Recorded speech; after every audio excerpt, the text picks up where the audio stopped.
very good evening to you, and thank you so much for joining us on this edition of Spectrum. We are live on Radio 1 FM 90, broadcasting from the Central Building here in the heart of our city, Kampala. Live on our website, www.radio1fm90.com. You click on the icon with the word Listen Live. Now, you can find this radio station via your TV set. If you have a DSTV connection, you look for audio channel 897. And you can also find us via the different radio listening apps, which you can obtain from the App Store of your smartphone. You download any, look for Radio 1 FM 90, and as long as you have an internet connection, you should be able to listen to us from anywhere across this globe. We want you to be part of this discussion, and please do share with us via the WhatsApp line 0703 090 090. Send us a text message. It could be a question or comment, but do not send an audio clip because we will not be able to play it on air. Today, we'll be looking at tributes that are pouring in following the death of the Honorable Rhoda Kalema, who has been described as the mother of Parliament. Well, this very week, to be exact, on the 3rd, we lost the Honorable Rhoda Kalema, who has been described by many as a strong pillar in the women movement. Her career, took so many journeys, including politics, family, business, and today a funeral service was held at Namirembe Cathedral, where there were so many speeches about her, including a statement from the women movement, who actually described her as a bedrock and, one of the pioneers of mothers of women emancipation in Uganda. Now, given her contribution to our country, the state of Uganda, through the president, did grant her an official funeral, which means all expenses paid. She will be buried in Chiboga on Saturday, and there will also be a gun salute on that very day. Now, given her life story and the contribution she has made, there's strong belief that we can learn from her legacy and the things that she has left behind to build this country going forward. Today in studio, I have a person who has been a close friend to the late, to share with us what the late Rhoda Kalema stood for, what we can learn from her life, but also what she leaves behind for the women movement as the pioneer of that particular, movement, which has been described today at the cathedral as a feminist movement, leading to cheers and irritation from some of the people who actually attended the funeral service. One of the things that the late Rhoda Kalema leaves behind is her memoir, which is titled My Life is But a Weaving. We'll also be looking at what that book actually tells us about the daily struggles of life and how we can actually make it through. My guest this evening is Miss Jacqueline Asimwe. She's a lawyer, leadership coach, and CEO at Civic Source Africa. Good evening, Miss Asimwe. It's a pleasure having you on Spectrum. Thank you so much, Kenneth. It's a pleasure to be here, especially to talk about my dear friend, mentor, mother, cheerleader, encourager, role model, Rhoda Kalema. Well, when you confirmed that you'll be able to make it for this discussion, I said, this time around, I've got her, because it has been quite a challenge, getting you in this studio. I must say, it's a pleasure having you Thank you so much, Kenneth. on this show. It's my pleasure. The late Honorable Rhoda Kalema. Yes. I'm trying to imagine the generations that you come from. I mean, she has passed on when she was 96. Yes. The way I see you must be in your early 50s or late 40s. And I'm just trying to imagine what could bring the two of you together. Yeah. Wow. So, indeed, what brings Rhoda and I together, it is several things that I can think of. One, we are both members of the women's movement. And I think the beauty of the women's movement is that we desire, aspire, and truly try to be an intergenerational movement, because that is how you build generation. I mean, that's how you build movements, that the older teach the next, who teach the next, who teach the next, and we find moments to be together, to learn from each other. So I think for me it is no surprise that Rhoda and I met and she took me under her wing, guided me several times, would call me when, there were issues of urgent national importance and say, Jackie, what are you guys doing? I'm not able, but what are you doing? So for me, it's no surprise. And indeed, that movements can only live and thrive if they have an intergenerational spirit. Like you said, I'm 55, Rhoda 96. 96. So a whole 41 years older than me. But we were literally like mother and daughter. And she took me under her wing. In fact, I think age was not even a thing for us. It was just one woman to another. I would sit with her and she would tell me all kinds of history, all kinds of things that she went through. And whenever we invited her, whether it was Forward Day, UNET, FIDA, any organization, FarmFort, any organization that needed her in the women's rights movement, she tried to be there for us as much as she could. So in that way, she was also showing us many examples of how we should be to others, even not of our generation, that we need to close that gap. I know that there are many intergenerational struggles, yes. In fact, I sometimes feel like there's a push by young people to say, you older people, go, it's our turn now. Yes, it's your turn, but how do we share the space? Because as another elder told me, who also recently passed, there is enough room in the sky for all the birds to fly. So if we come to this work with that mentality in mind, that there is room for all of us, the old, the next, and all the way to even the girls that are being born now, who will one day be part of this amazing movement. All right. For someone who does not know the Honorable Rhoda Kalema, yes. I'm assuming there are people of another generation below us who could be listening to this show. Who was she? Oh my goodness. As the Waganda say, what do I break, what do I leave? Who is Rhoda Kalema? She is from, one, I encourage people to buy and read her book, like you were saying, My Life is But a Weaving, because in there she tells us her history from parents, the Nsibiras, who served in the Buganda government, who were in fact part of the reason why we have a Makerere University, because they were part of negotiating the land on which, and for a long time Makerere was the only university in this country, the land on which the first and among the best universities in Africa ever sat. Her family lineage on her father's side was part of doing that for us. And then she marries into another very strong Ganda family, the Kalemas, who were also serving both Buganda government but also the central government. And so she comes from a lineage of leaders. She comes from a lineage of service. And indeed, her life has been marked by service. She comes from a lineage of politics. And she understood that she was a very political person, in the sense, not with a big P, a small p, but in the sense that she was a very conscientious citizen, that she knew her role was to participate. Is our system broken? Absolutely, but you don't repair it by staying away. She was in it. Actively engaging, both in the early days when we had just become an independent state. Then she took a rest after her husband unfortunately was murdered, but coming back in 1979, 1980 as part of the early formations of the Uganda Patriotic Movement, UPM then, and joining them in their struggle to, finally come into power. She was key and critical to the constitution that we hold. So anytime you look at, feel, touch the 1995 constitution, she was among those that sat in that Constituent Assembly as a delegate from Chiboga to deliberate and make sure that we had a constitution that was aware of our history and trying to build and fix our future. So that is Rhoda. Rhoda was a minister. I think she held 2 ministerial positions in her time. She was a writer.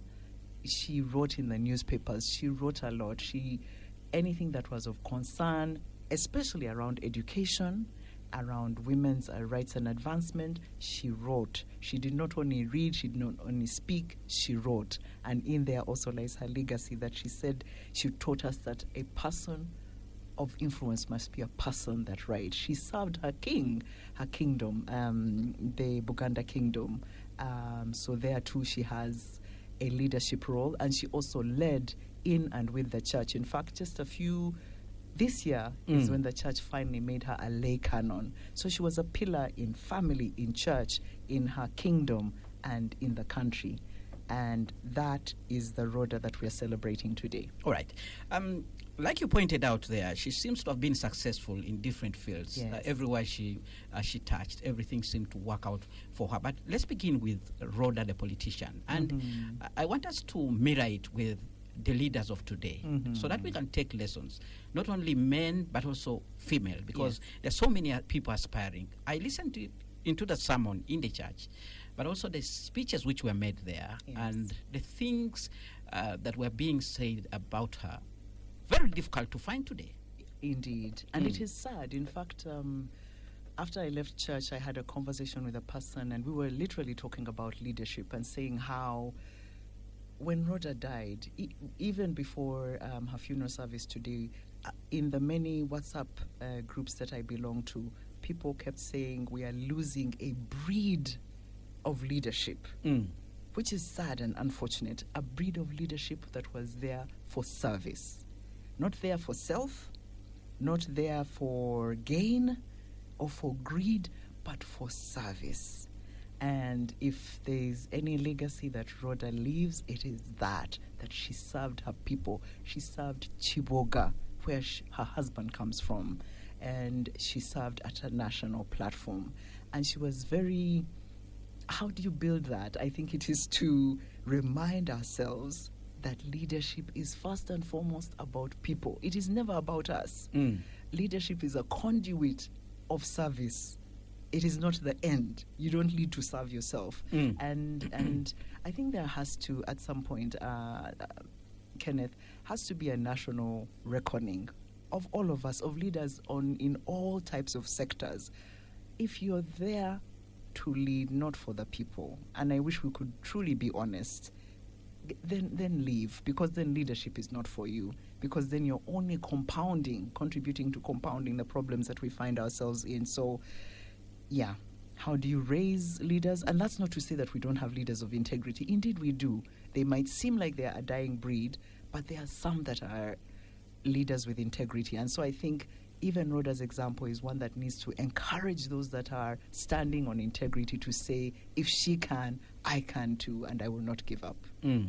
And one of the things that has been spoken about her in regard to politics is the mother of parliament, and some people are struggling to understand. When I put up the flyer for this show today, somebody cheekily asked me, who is the father of parliament, if she was the mother of parliament. Yes. Why is she being described as the mother of parliament?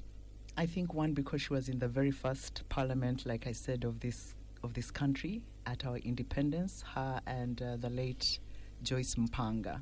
So in that sense, and because moreover in those times, of course, no affirmative action, it was literally at that point parties that were fronting people for service in parliament, and you'll be chosen on merit. Through her mentors, she was one of the few Ugandan ladies that served at that time, and that she has lived through all types of parliaments. I think for me, in that sense, provides that stature as a mother of parliament, because she was at the seed, at the root, at the heart when Uganda was being born. And what do mothers do? They nurture, they help to bring forth. And a mother also in the sense that even to this day, I know that she used to call members of parliament. She was often in touch with Speaker Rhoda Kalema. Rebecca Kadaga. I would, I sometimes visit her, and she would be on the phone, encouraging them, suggesting things that they should bring to the floor of the House, suggesting ways that they should, address certain things. So even when she wasn't in, she still kept in touch. She still kept abreast. She still was interested and invested, especially that women in parliament do well. Of course, parliament writ large, but women in parliament. And of course, checking on the people that were representing Chiboga, encouraging them, challenging them to do right by Chiboga and to continuously remind them to serve people. So, and that's what a mother does, right? They guide, they correct, they nurture, they challenge. And that's what Rhoda was doing. And one other thing that I noted was the fact that she was successful in everything that she did. She was successful at family, career-wise, but also as a politician, a leader. And some people are wondering maybe women out there who are in a position of leadership, and they're wondering and saying, how was she able to have that balancing act? Yeah. You are a leadership coach. I introduced you as a leadership coach. Yes. And one of the leaders within the civil society movement. I'm sure you've heard about that particular issue, how women who are in positions of leadership, especially politics, sometimes are confronted with that balancing act. Family, work, you have a trip, you need to go here. Families are crumbling, things here, left, right, and center. Yes. How was she able to do it? Was she able to share with you a success story? For Rhoda, the foundations of who she was her faith. And I think that led her a lot in the way she led herself, in the way she led her family, in the way she led her community. Faith. And not faith, indeed, like the Archbishop was saying, or one of the priests today was saying that some people claim faith, but they even have to explain because what they live and what they say are two different things. So for her, faith was not even a matter of just the spoken word. She lived out her faith practically. Anytime you visited Rhoda, Bible by her side, and a meditation book, she ensured. And we might think it's a small thing, but I think it is a big thing because faith is about values. It's about a value system. It is about what is it that guides you to do right. Whether people are looking at you or not. And that's why today everybody who spoke, the testimony is the same, integrity. And you don't get that just out of nothing. You get it out of a daily lived practice, in private or in public. So faith was a very, very big anchor. And I think she also had this sense of, like I said, of service. And when you're there to serve, you know that you stand not for yourself, but as a beacon, as an example, like you said, from the very young to the very old. And so to hold that stature of, when I serve, I am also standing here as an example. So what kind of example am I going to be? I think for me that was the other way that she was a success in everything that she led. All right, Spectrum on Radio 1 FM 90.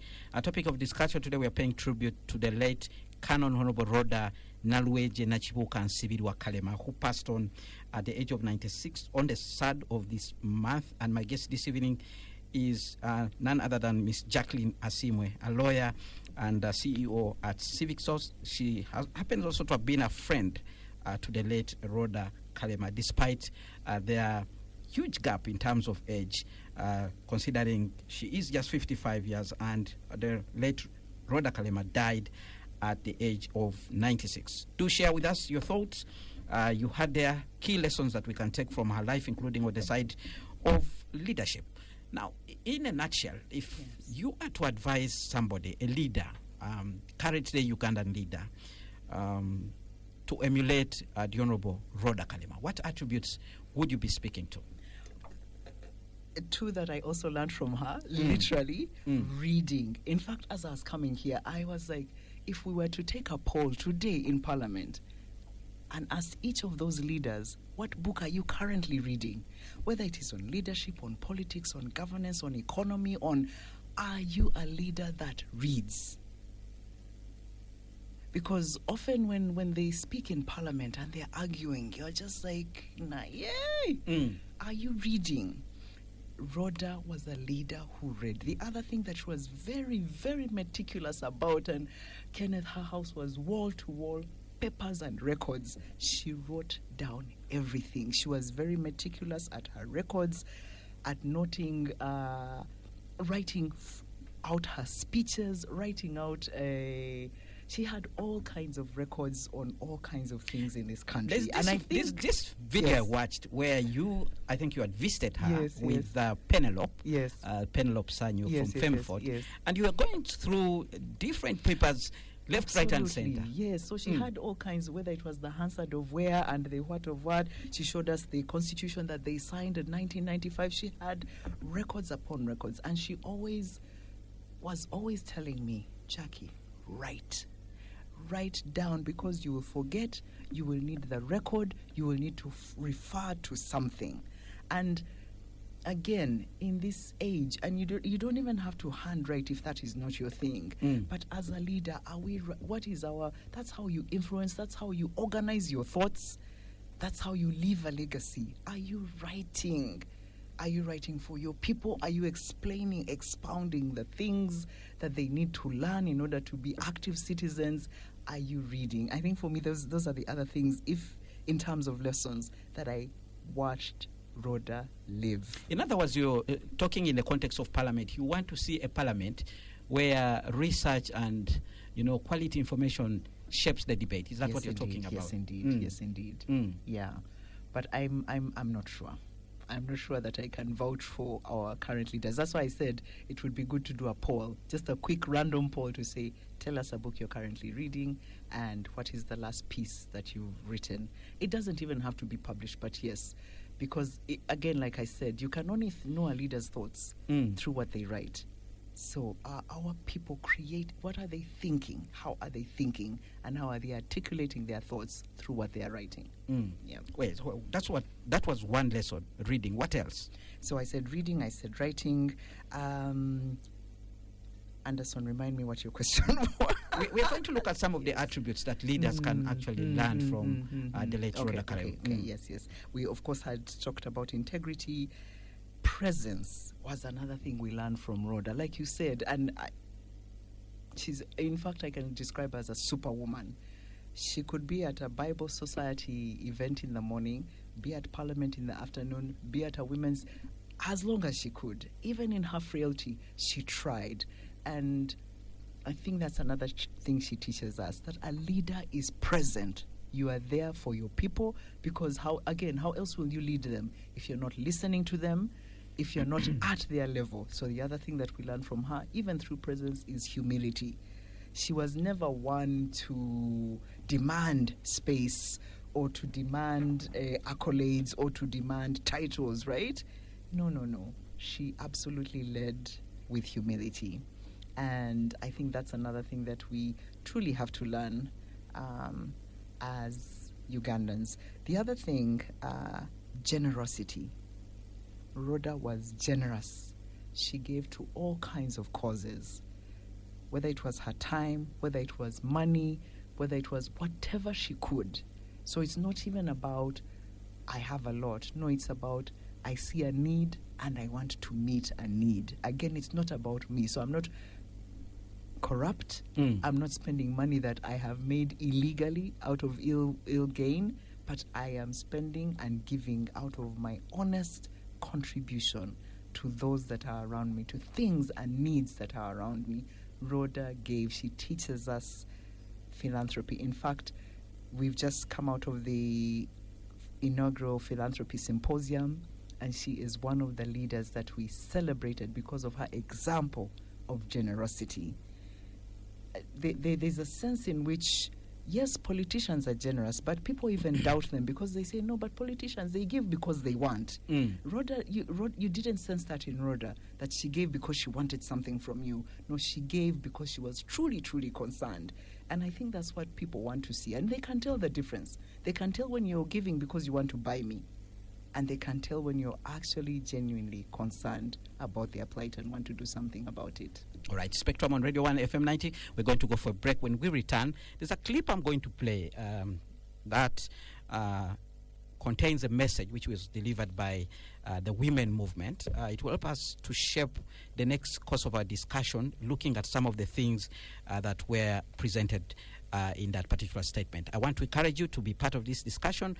From what you've heard so far from my guest, Ms. Jacqueline Asimwe, what are some of the things you think Ugandan leaders today, families and even the private sector, the business sector, can learn from the leadership of the late Canon Rhoda Kalema. Stay tuned to Radio 1 FM 90. We continue after this break.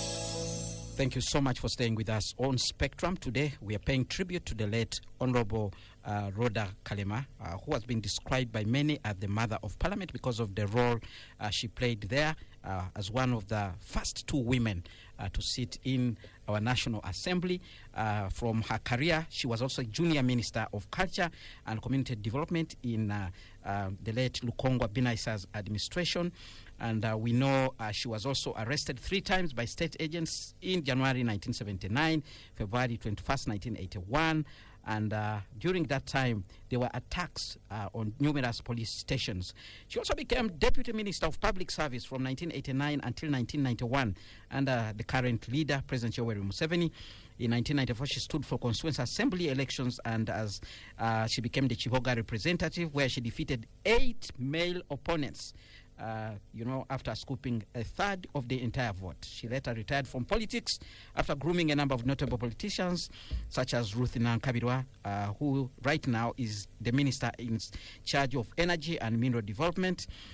She also was honored in 1996 by the Forum for Women in Democracy as one of the transformative leaders in our country. She also received the Sudru Global Justice Lifetime Achievement Award from the Pepperdine University School of Law and the Ugandan Judiciary. And my guest this evening is Miss Jacqueline Asimwe, who happens to be a personal friend of the late. She's a lawyer, leadership coach, and CEO at Civic Source Africa. Now, earlier, I did mention that in church, there was a statement issued by the women movement in Uganda, and it was read by renowned women activists and also former Minister of Ethics and Integrity, Dr. Miriam Matembe. Take a listen. I want to tell you that we stand here as daughters, granddaughters, and great-granddaughters of Mama Rhoda Kalema. Within what they call the women's movement, feminists. I think when I say that word, some of you want to cover yourself and say, oh, that is terrible. But now I want to tell you, Mama Rhoda Kalema is one of the mothers of the women's movement in this country, of feminism in this country, and therefore, you better know that it is a good thing to fight for liberation of girls and women. And that's why we have come this far. She is almost, if not the last, of those great women who mothered the struggle for liberation of women in this country. You have read her book, Tragedies and Challenges. Many people fail, but she didn't fail. Mama Rhoda's humble and kind, loving character was outstanding to the extent that when she corrected or guided us, she did it with such love and humility. Even when you disagreed with her, she never left you alone. She was totally committed to the women's movement, that even during her retired time, even in the old ages she never abandoned us. Amazingly, Mama Rhoda Kalema remained active and sharp. Thank you, Archbishop. You talked about the brain of Mama Rhoda Kalema. You people, very amazing. Early in the morning, she's there reading the papers. Mama Rhoda would get news, violence against women or whatever. She would get up and call me and command me, come on, what are you doing? Go, take action quickly. One day actually, I had to take the Deputy Speaker, Thomas Tayebwa, to go and see Mama so that she would power out all those things concerns you people. Mama Rhoda was an honest woman of high integrity, qualities which are extremely rare today among Ugandan leaders. She was extremely selfless and a committed leader. And like many Ugandan politicians today are driven by power and wealth, Mama Rhoda was driven into politics by her desire to serve and make a difference by contributing to peace and the sane governance in this country. She could not afford to stand and be a mere spectator and see the country sliding back into chaos after Amin's terrible murderous regime. That is how she became actually one of the beginning members of Museveni's UPM. In fact, after which she even suffered. It has been a great joy for us to know and relate to such a great and amazing, godly, courageous, humble, loving, committed, and transformative woman leader of integrity and excellence. She has been an example, a role model of a successful woman boss godly career, family. Others get success in making wealth and doing what? Very great woman. I want to invite every woman leader to emulate Mama Rhoda Kalema. Well, that's the Honorable Dr. Miriam Matembe there presenting the statement of the women movement in Uganda at the funeral service held at the St. Paul's Cathedral, Namirembe. Well, those are just excerpts of that particular statement. There were so many other things which were actually said, but you could hear the applause and the stories which were shared in church. And at one point, Honorable Miriam Matembe actually wondered if the Archbishop had xeroxed the statement of the women's movement. But let me ask you, Ms. Jackie Asimwe, as one of the active players in the women movement, where does the demise of someone like Rhoda Kalema leave this movement and its aspirations of equality, women emancipation, women in leadership? I mean, there's so many things that women in Uganda are actually targeting to achieve. No, I think her journey, I mean, it's a great loss for us. It is a very, very great loss. Like Miria says in her speech today, in our speech today, we said, first we lost Honorable Joyce Mpanga, now Honorable Rhoda Kalema, and, slowly. But I think what will enable carry on, and that's where I began about the intergenerational mandate and requirement that a movement must have. Because, of course, older people die, but what they leave in us must live on by the way we live and by the way we lead. So what does it mean for us? It means that we must take the qualities that we learned from her and lead like that, because the battles are not yet over. She did what she could over an arc of 96 years. Now it is us to carry it on and pass it on as well. So for us, it's really a call to continue the race, because we are Gachari Mabaga. She was a Budonian. Yes, Gachari Mabaga. And I want us to reflect on the quality of leadership that the women movement has been able to churn out. Even as we speak now, there are calls from different circles. Some people suggesting that, look, things like affirmative action have lost meaning. Probably we need to remove them. We're reflecting on the life of the Honorable Rhoda Kalema. She defeated 8 men to be able to go to the Constituent Assembly. Someone will say the times have changed.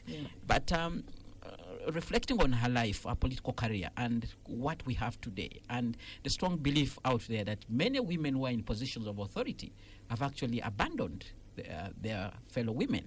Honorable Media Matembe talks about how Rhoda Kalema was a constructive advisor, will tell you the truth, but still not hate you. You disagree, but she would not abandon you. Seeing those kind of things today when you look at the caliber of women leaders we have? So, Anderson, it doesn't come by chance.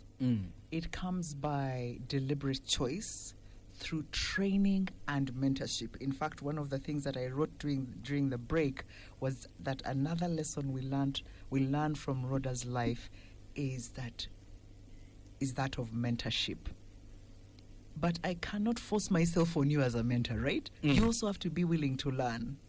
And so it would be then to ask each of those members of parliament, any leader, not just MPs, are you being mentored? Who are you learning from? Because if we were willing to be taught, if we were teachable, maybe we wouldn't be leading Uganda like we are right now.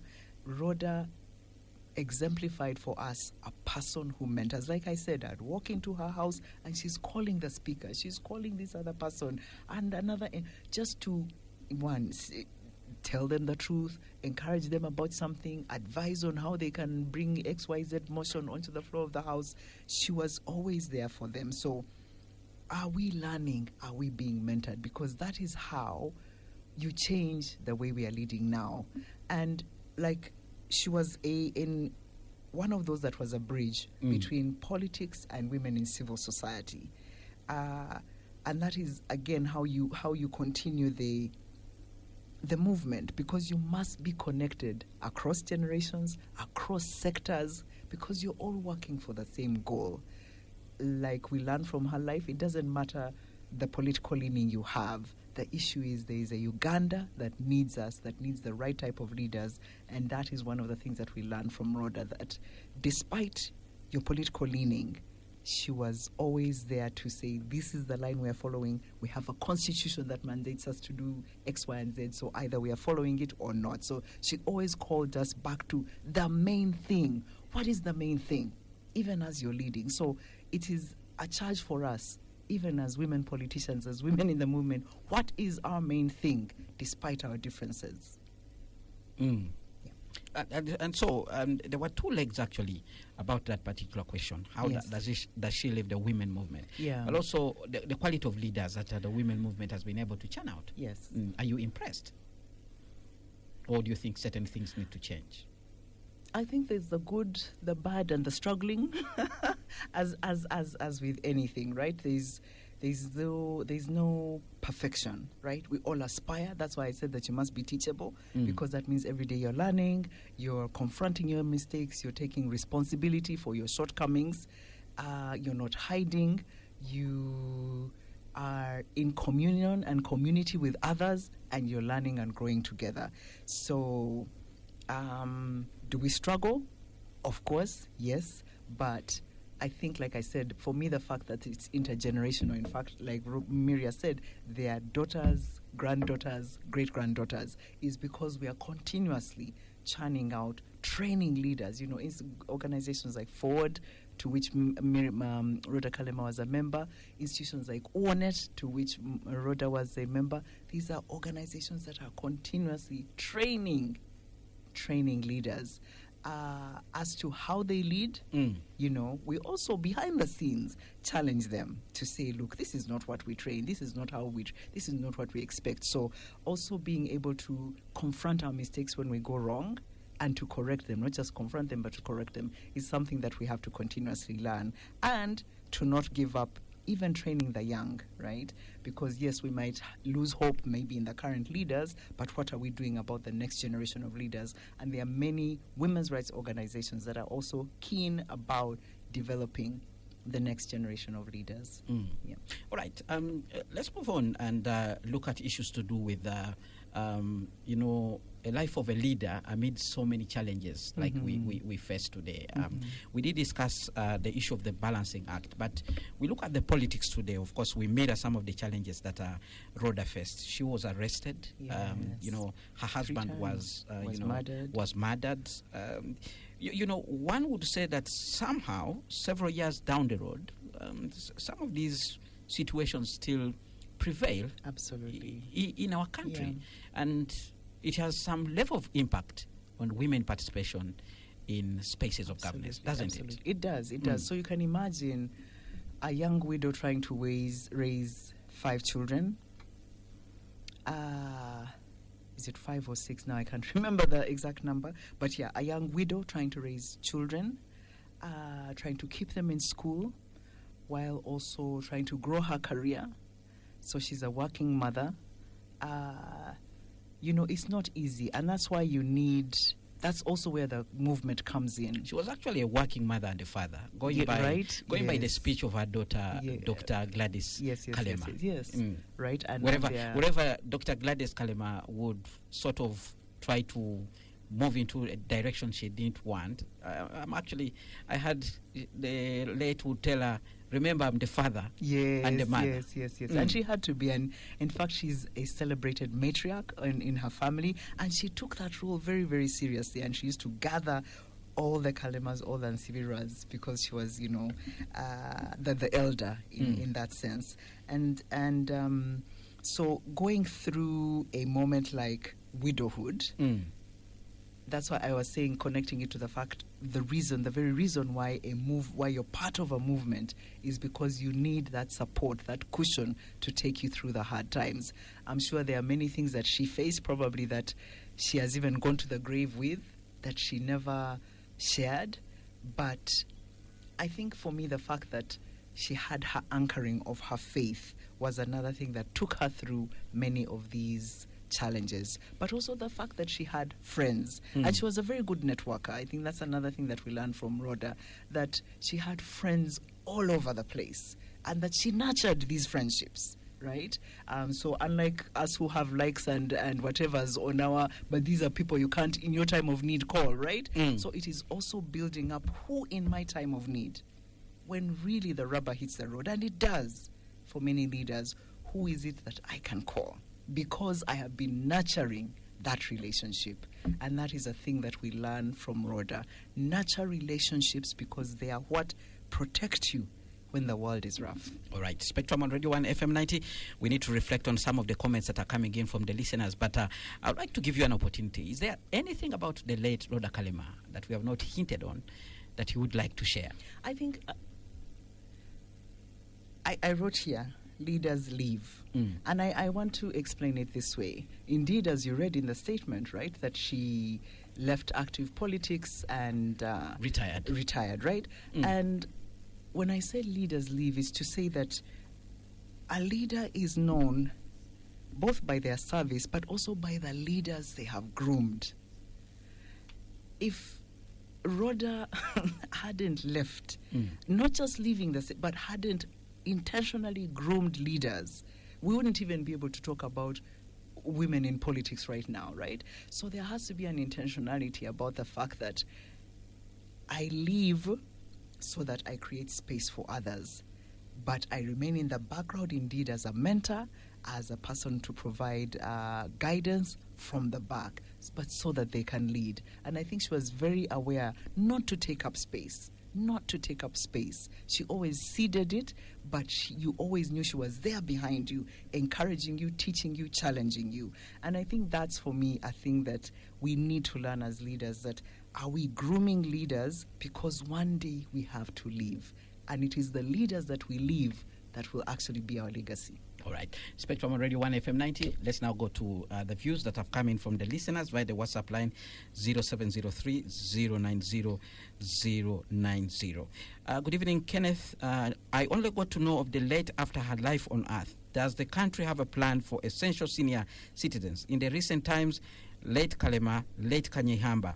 Previously, it's only after death we know so and so was minister in Obote, Amin, or played a role in ABCD. NRM can do better. That's a comment from Richard there. Rhoda Kalema is to be recorded in Uganda history books and will be missed a lot, not only in Parliament but the country at large. RIP a hero. That is somebody listening in from Kirinya in Wakiso. Unfortunately, you did leave a name behind. Good evening, Kenneth. Together with Ms. Jacqueline, let me just thank her for the conversation she has been able to give us. That's Grace Kamanda, who is also listening to us. Max, listening in from Tororo, I said, where can I download Honorable Rhoda Kalema's book in PDF format? Well, we're going to briefly talk about her book, but you had the comments that are coming in. Yes. Not questions or comments, they're not questions but mere comments, but somebody is actually asking, do we have only a plan for our senior citizens? In other countries, people like Honorable Rhoda Kalema would have been maybe in a Senate, would be playing a role of senior citizen, advisory council. What kind of arrangement do you think we can have for our leaders? If I remember, something on which Justice, what is his name? Now the name has flown out of my mind. How? But there is a council of elders. Justice Ogola, yes. I got a senior moment there. I know that there's a council of leaders and council of elders, and I think their role maybe should be more prominent. Maybe it's not as prominent as it should be, but that is only one role, right? I think the other thing that we need to think about is how do we tell their histories?